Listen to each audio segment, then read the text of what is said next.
Hey you guys, Kama Saturday.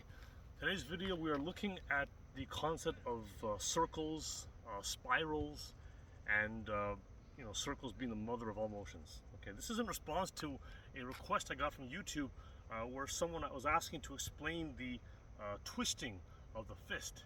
All right, because last week I did a video and I guess it was a bit too quick. You couldn't quite see how it broke down, so I'm going to go over that today. All right. Now, first of all, there's an expression they have in Qigong particularly, and they say that to get good at Qigong takes a lot of balls, okay? Meaning a lot of circles, okay? I know not the other kind of balls, okay? But a lot of circles, okay? And roundness, all right? So even though you may have techniques which seem straight, there are circles within it, all right? Now, the earth is round, all right? If you look out there, it looks like a straight line, okay? But on the horizon, but really it's a circle, right? It's round. Okay, you just don't see it. All right. So the same thing that whenever you're doing any of these movements, think of every strike you do like links of a chain, like a chain whip, and you want to get as many links as you can going in that to generate a better whip, a better strike. Okay. So all these little circles add up. Okay, so let's start with the feet. Okay, now when we're looking at the feet, now oftentimes there's two ways to generate power. Okay, you can either step, right? Step. You can also pivot. You can also pivot your entire body. Okay, but either way, it's a circle. Okay, now when you step, it might not look like a circle. It's just stepping forward and backward. It might seem completely straight. Okay.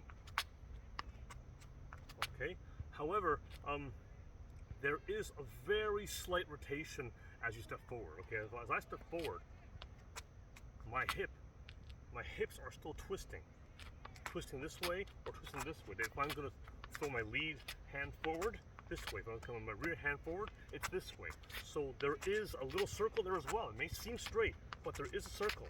Okay, when you're stepping, there is still a small circle there, just not a big one.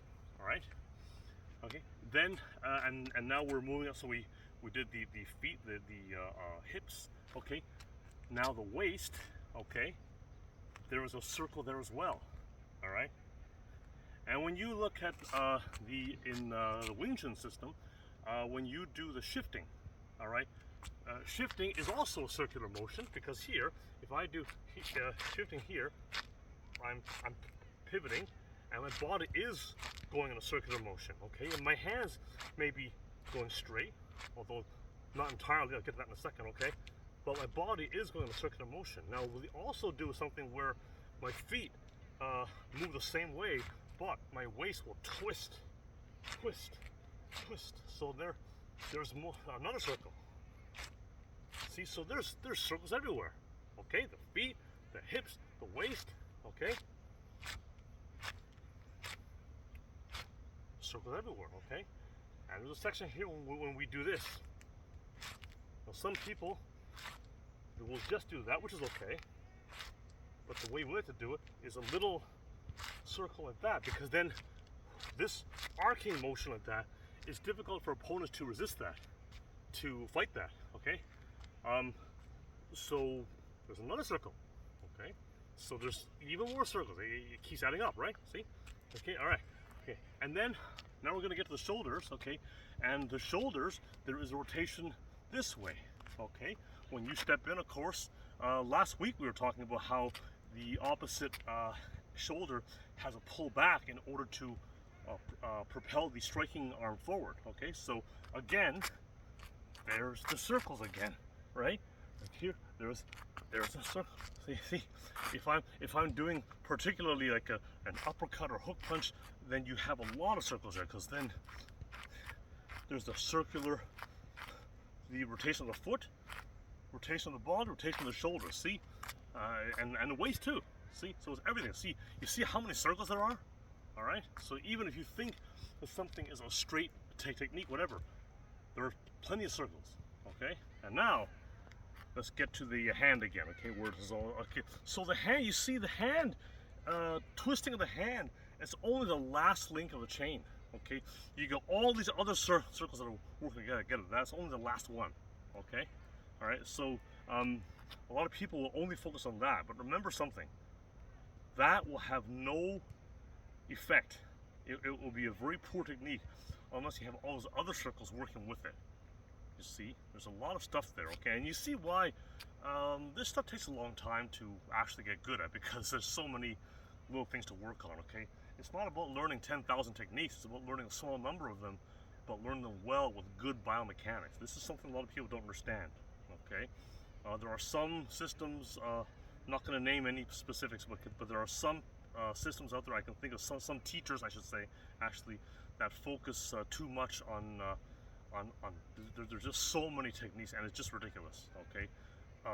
Make sure you have good biomechanics, understand your straight lines, your circles, understand your shapes, understand your angles, your routing, connecting the body, and whatever comes out, and it will be correct, okay? All right, okay. So, getting back to the fist, I know there's a lot of information there, but it has to be explained if this is gonna actually work, okay? So, the fist, when it comes out with the elbow down first, and only at the last second will you turn it, okay? Now, for bare knuckle punching, I prefer to actually use either vertical or 45-degree fist, okay? This kind of has better bone alignment, all right, and better structure. If you have your hand against a wall and you have your elbow flaring out, you're gonna see that's all going onto your shoulder, okay? However, if I turn it down, so my fist is vertical or angled, you're going to see there's much better structure there. Okay? Now that being said, fists which are fully turned over, they can work as well. All right? Many people do use it, but even still, if you are going to use it though, it's only turned over at the last second. Okay?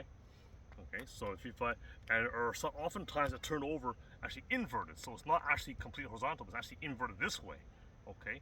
You're hitting with the big two knuckles here. If you're doing the vertical or 45-degree fist, you're hitting with the bottom three. Okay? Horizontal or turned over, inverted, it's the big two. Okay? And also, if you're punching to the body, then it seems to work better to turn over completely. Okay? For head punches, it seems better this way. Okay? All right. So the thing is, people will look at it and say, okay, vertical fist, so you just go that, right? Okay, no, actually you want to have your hand a little bit this way, and then turn over. Okay? Now, you know the old British and Irish bare knuckle boxers? You've seen them, how they stand like this, right? This kind of thing, right? Okay. And people will look at that and wonder why they stand that way, you know, what that was for.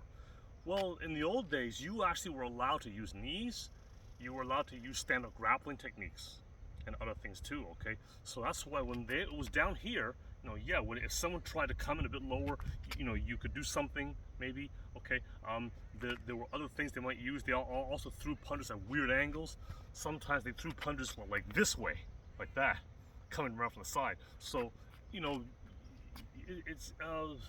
sometimes it's easy to look at something and say, oh, what's that for? That's useless, but you need to understand the context of how it's being used before you start criticizing things, okay? All right. And so, but when you look at how they punch, their fists were always like this, and they generally punch with a fist either vertical or sometimes like this, inverted this way. They punch that way too, okay? Sometimes they also turn it over a bit that way, but they didn't really turn it over all the way in those days, okay? And you can see, I think because they boxed a lot of rounds, okay? Those old fights, they were a huge, it wasn't like modern fights. I mean, they would go for hours.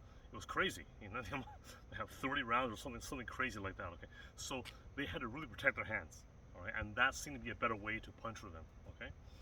All right, so anyways, yeah, so that's the thing. Here, and that you'll get the twist, so you'll still get the rotation. The punch is here, rotation, so it comes down, elbows down, rotate. Down, rotate, okay? Or I could also start like this, down, and rotate. Or I could start here and still rotate. I get even more rotation, so I can go all the way. See, go down, down. So that's the key. Keep it down, okay? So what you want to do is just work on extending the hands out, okay? And we do this in Wing Chun when the hand comes out like that. Okay, well, just extend your hands out here. Okay, okay, and then just over and over again. And the last second, then after you've gotten used to that feeling, right, then turn it over. Here, here, and it's extending the extension, rotation of the body. There's your circle again, okay? Rotation of the body. See, see, there's that. Down, down, down, down, down, down, and then, see? I'm not letting it flare out. See, if I were to turn my fist over right away, look at this. This completely sucks, okay? You need to have the body structure, and then turn it over, okay? Okay, and that's the thing. So you see, and that's how you would train these things. Okay, so remember, whenever you're doing anything, any technique, you always have to look at the big picture. Look at how many circles you have in your body from the feet up. Okay, there are circles everywhere. We explained already, right? We got it in the feet, the hips, the waist, the shoulders. Okay, the fist. It's everywhere. There's circles everywhere, all of your entire body. Use all of them. Okay, the fist is only the last one.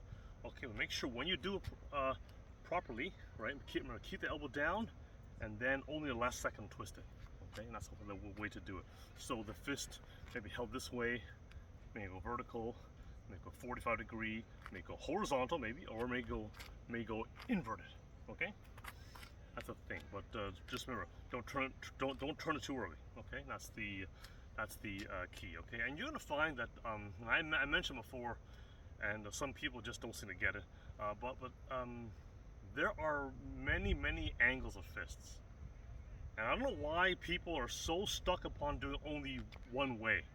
Okay, people will argue like crazy about what's better, horizontal, 45 degree, or vertical. Okay, they all have their place. Okay, they can all be used. It depends. It also depends on your particular body structure, your particular personality. Okay, when I say that the vertical fist or diagonal fist seems to work better for me, yes, and the structure does work well, yes, whatever. Yes, that does work well for me. Okay, but there are plenty of people who are able to make the horizontal punch work too. Okay, looking at the different karate styles and things like that. Okay, so there's never only one way to do it. Okay. I can just throw out some ideas there, some concepts, and you try them out, okay? I found these things to work very well, but I mean, you know, nothing is ever written in stone, okay? And don't ever follow anything blindly, including what I say, okay? You can, you know, see for yourself, okay? But regardless of what fist angle you want to use, though, that method of keeping your elbow down and turning at the last second, that is key no matter what type of fist you're using, okay? So just remember that. Down, down, down, down, and then turn over, okay? So, all right, I hope that helps explain the circle. And remember, okay, use as many circles as you possibly can, okay? All right, so that's the video. Any questions, as always, see you soon. There is a link in the comments for my book, Central Line Boxing. If you haven't already gotten it, go grab a copy. Okay, it's at the Amazon, and see you soon.